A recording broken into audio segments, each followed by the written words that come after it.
ഇതാ ഈ ഒരു പച്ചക്കറി നിങ്ങൾ വാങ്ങിക്കാറുണ്ടോ? ഇത് നമ്മുടെ സെലറിയാണ്.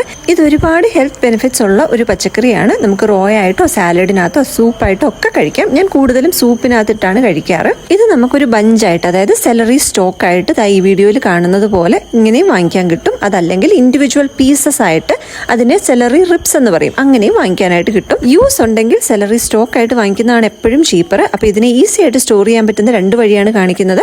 അപ്പോൾ ഈ വീഡിയോയിൽ കാണുന്നത് പോലെ ഞാൻ 2 പീസ് അലൂമിനിയം ഫോയിൽ എടുത്തിട്ടുണ്ട്. അത് കംപ്ലീറ്റ്ലി കവർ ചെയ്യാൻ വേണ്ടിയിട്ടാണ്.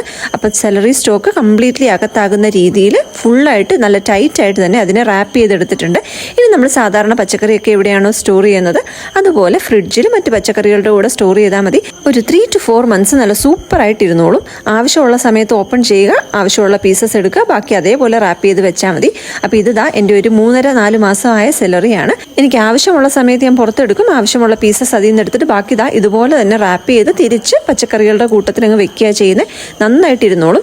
ഇനി അതല്ല എന്നുണ്ടെങ്കിൽ നമുക്ക് സെലറിയുടെ പീസസ്, അതായത് ഇതാണ് റിപ്സ്, ഇങ്ങനെ എടുക്കുക, അതിനെ നന്നായിട്ട് വാഷ് ചെയ്ത് നന്നായിട്ട് ഡ്രൈ ചെയ്തെടുക്കുക. ഇപ്പോൾ പെട്ടെന്ന് ഡ്രൈ ചെയ്യാൻ വേണ്ടിയിട്ട് ഞാൻ പേപ്പർ ടവൽ വെച്ചിട്ടൊന്ന് തുടച്ചെടുത്തിട്ടുണ്ട്. എന്നിട്ട് നമുക്ക് കുക്ക് ചെയ്യാൻ ഏത് സൈസിലാണോ വേണ്ടത് ആ സൈസിൽ തന്നെ നമ്മൾ കട്ട് ചെയ്തെടുക്കുക. എന്നിട്ട് നല്ലൊരു സിപ്ലോക്ക് ബാഗിനകത്ത് എയർ ടൈറ്റ് ആയിട്ട് സൂക്ഷിച്ച് നമുക്ക് ഫ്രീസറിൽ നല്ല അടിപൊളിയായിട്ട് കേടാവാതെ സൂക്ഷിക്കാം. അലൂമിനിയം ഫോയിൽ ഫ്രിഡ്ജിലും സിപ്ലോക്ക് മെത്തേഡിൽ ഫ്രീസറിലുമാണ് സൂക്ഷിക്കുന്നത്. ഞാൻ കൂടുതലും ഫസ്റ്റ് മെത്തേഡാണ് യൂസ് ചെയ്യുന്നത്. നിങ്ങളും ട്രൈ ചെയ്ത് നോക്കിയിട്ട് അഭിപ്രായം പറയണേ.